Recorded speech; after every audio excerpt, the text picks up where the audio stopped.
When I first started as a broadcaster, I was 19, very insecure, thrown into television, pretending to be Barbara Walters, looking nothing like her, and still going to college. So I do all my classes in the morning from 8 to 1, and then in the afternoon I work from 2 to 10 and did the 6 o'clock news. And would stay up and study and all that stuff, until 1, 2, or 3 o'clock in the morning, and then just start the routine all over again. And my classmates were so jealous of me that I remember taking my little $115 paycheck, and at the time I thought it was really a lot, but taking $115 and trying to appease them. I would anytime anybody needed money, I was always offering, oh, you need $10, or taking them out for pizza, ordering pizza for the class and things like that. That whole disease to please, that's where it was the worst for me, I think, because I wanted to be accepted by them and could not be. Because first of all, I didn't have the time. They wanted me to pledge, and I didn't have the time to pledge. I didn't have the time to be a part of all the other college activities or a part of that whole lifestyle. And it was very difficult for me socially, really one of the worst times of my life, because I was trying to fit in school and be a part of that culture, but also trying to build a career in television.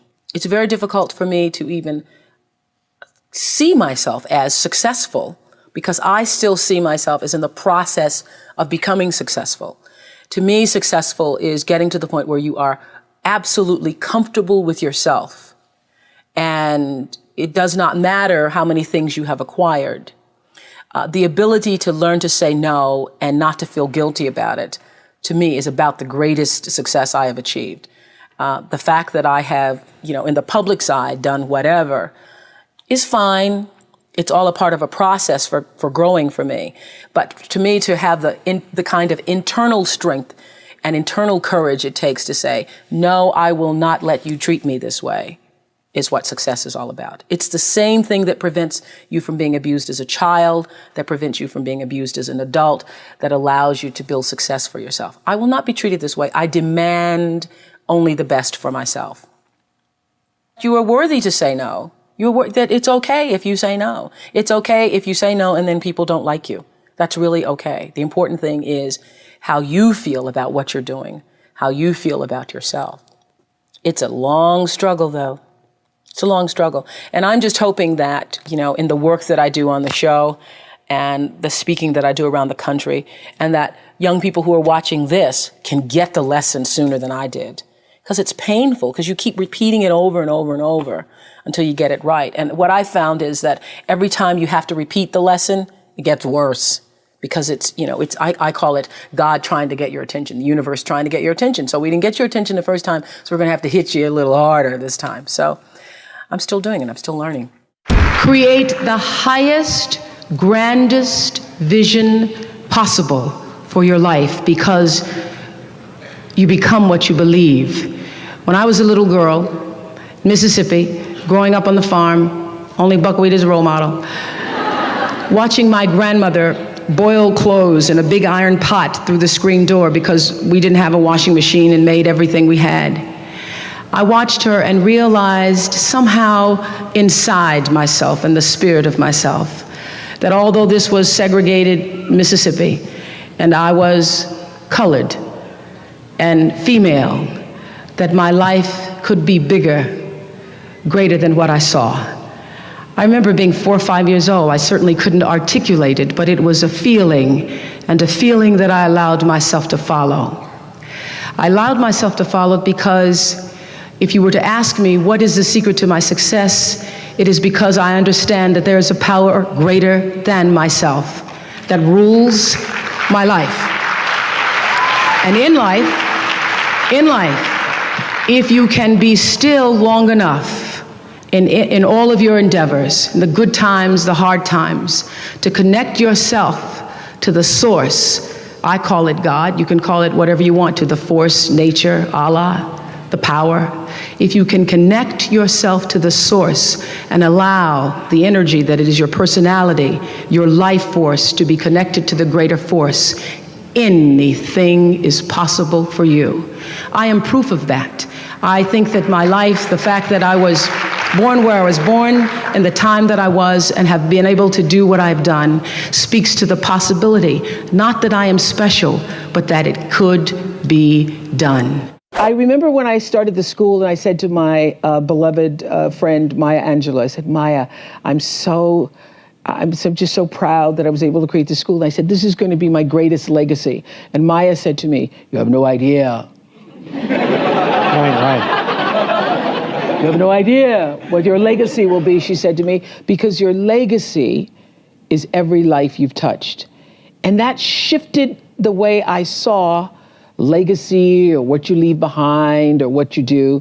Because Maya was explaining to me that, you know, over all the years of watching your show, everybody who decided that they were going to go back to school or lose weight or no longer hit their children or get out of a bad marriage, all of those people who have seen and experienced your voice. And the same thing with everybody here. You have no idea what your legacy will be. Your legacy is every life that you've touched. And we like to think of it. I know you have done amazing things with your philanthropy. We like to think that these great philanthropic moments are the ones that leave the impact or will make the huge difference in the world. But it's really what you do every day. It's how you use your life to be a light to somebody else's, you know, and it's how you use your work as an expression of your own art, whatever that is. My intention in creating Masterclass came from the understanding that everybody's story is the same, all stories are connected. And there is nothing that anyone who's living on earth has ever felt or known or experienced on a soul level that hasn't been felt or known or experienced by someone else. One of the most difficult things in life is feeling that you are the only one. You are the only one who's traveled this path, who's felt this way. I had nowhere to go. I was homeless at the time. I lost my family. Next thing I know, I'm in this car for 3 years, man. I'm struggling. Who's experienced such devastation or joy or triumph or victory. So for me, I define a master as someone who has fully stepped in and owned the full progress and trajectory of their life. Persistence pays off. That's lesson one. But hearing stories told from the mouths of people who know how to live, how to course correct, how to keep going, how to never quit, how to rejoice in the good times and have faith in the bad, those people are masters. Anyone who can do that is a master. And their ability to share their stories only helps the trajectory of others who listen. What I learned going to a beauty salon and asking them after the news director had told me that my hair was too thick and my eyes were too far apart and I needed a makeover. And sitting in a beauty salon, in a French beauty salon, allowing them to put a French perm on my black hair and having the perm burn through my cerebral cortex and not being the woman that I am now, so not having the courage to say, this is burning me. And coming out a week later bald and having to go on the air. You learn a lot about yourself when you're black and a woman and bald and trying to be an anchor woman. You learn you're not Diana Ross and that you're not Barbara Walters trying to be. I was at the time. I had a lot of lessons. I remember going on the air many times and not reading my copy ahead of time. And I was on the air one night and ran across the word B-A-R-B-A-D-O-S. That may be Barbados to you, but it was Barbados to me that night. And telling the story as an anchor woman about a vote in Absentia, California. I thought it was located near San Francisco. And one of the worst, this is when I broke out of my Barbara shell, because I'm sitting there crossing my legs, trying to talk like Barbara, be like Barbara. And I was reading a story about someone with a blaze attitude, which if I had gone to Wellesley, I would have known it was blasé. And I started to laugh at myself on the air and broke through my Barbara shell and had decided on that day that laughing was okay, even though Barbara hadn't at that time.